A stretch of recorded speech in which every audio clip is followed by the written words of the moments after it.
আসসালামু আলাইকুম প্রিয় ভাই বোনেরা, যারা এইবার এসএসসি 25 সালের পরীক্ষা উত্তীর্ণ হবা, সবার একটা আশা তুমি একটা বিশ্ববিদ্যালয়ে পরীক্ষা দিবা।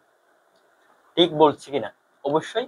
কেউ মেডিকেল দিবা, কেউ ইঞ্জিনিয়ার জন্য প্রিপারেশন নিচ্ছ, কেউ ভার্সিটির জন্য প্রিপারেশন নিচ্ছ।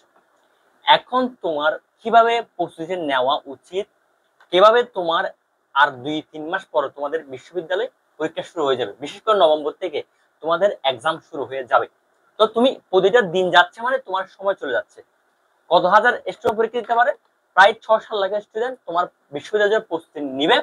তার মধ্যে তুমি যে বিশ্ববিদ্যালয় দিবে সেখানে 1.5 লাখ 2 লাখ পরীক্ষার্থী অংশগ্রহণ করবে। তার মধ্যে মাত্র 1000-1500 সিট থাকবে, যার মধ্যে তোমার থেকে চলে আসতে হবে। এখন তুমি যদি প্রতিটা দিন না পড়াশোনা না করে, পরিশ্রম না করে ব্যয় করো, তাহলে কি তুমি মনে করতেছো তুমি একটা বিশ্ববিদ্যালয়ে চান্স পাবা? কখনো সম্ভব না।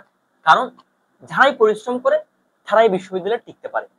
তাই তোমার উচিত এখন থেকে পড়াশোনাটা কি করা, শুরু করা। তুমি যদি মন দিয়ে আগামী 3 মাস পড়াশোনা করতে পারো, তুমি এটাই নিশ্চিত রাখো তোমার যে কোনো বিশ্ববিদ্যালয়ে একটা সিট কনফার্ম হবে।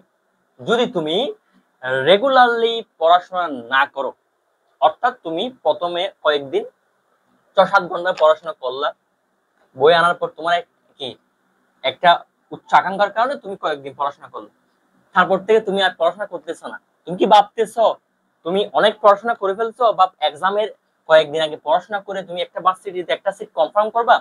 না, এটা কখনো সম্ভব না। তুমি 1 মিনিট কম পড়াশোনা করতেছো মানে তোমার থেকে আরো 10 জন এগিয়ে যাচ্ছে। তাই তোমার প্রতিটা দিন তুমি 5 ঘন্টা পড়ো, কিন্তু 3 মাসটা রেগুলারলি পড়ো। 5 ঘন্টা না, সর্বনিম্ন 8 ঘন্টা পড়াশোনা করো। ঠিক আছে? এই টাইমগুলো তুমি যে টাইমগুলো তোমার বন্ধু বান্ধব বলো, ঠিক আছে, আর গেম বা মোবাইল, ইউটিউব, রিল, টিকটক, যেগুলোর মাধ্যমে তোমার সময়গুলো তুমি অপচয় করো, সেগুলো কি করে দাও, একটু স্যাক্রিফাইস করে দাও। যদি তুমি এই 3 মাস তোমার এই স্যাক্রিফাইসটা করতে পারো, তাহলে তুমি তোমার বিশ্ববিদ্যালয়ে একটা সিট পেয়ে যাচ্ছ। তাই আজকে থেকে কখনো আজকে বা কালকে থেকে শুরু করব সেটা বলবা না। আমি সেটার গুড় বিরোধী। তুমি বলবে এখন থেকে আমার যত কাজ আছে যেগুলো আমার সময় নিয়ে নেয় এবং আমার জীবনের উপর প্রভাব ফেলে, সেগুলো আমি আজকে থেকে ত্যাগ করলাম। সরি, আজকে না, এখন থেকে ত্যাগ করলাম। এখন থেকে তুমি একটা প্ল্যান তৈরি করো, আমি এই 3 মাস পরে আমি এই বিশ্ববিদ্যালয়ে টিকবো। তুমি বিশ্ববিদ্যালয় টিকার জন্য একটা প্ল্যান করো এবং প্রতিদিন কতটুকু পড়বা, কতটুকু পড়াশোনা শেষ করবা সেটা প্ল্যান করো।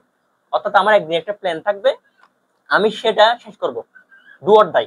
ঠিক আছে? এরকম করে কিন্তু পড়া জমিয়ে রাখবে না। অর্থাৎ আজকের পর যদি কালকে জমিয়ে রাখো, এরকম জমে জমে এতগুলো পড়া হবে যার কারণে তুমি আর পড়াগুলো শেষ করতে পারবে না। যদি তুমি মন দিয়ে পড়াশোনা করো, তাহলে তোমার স্বপ্নের বিশ্ববিদ্যালয় ইনশাল্লাহ কনফার্ম। ঠিক আছে? ভালো থাকিও, ভালো করে পড়াশোনা করিও। আসসালাম।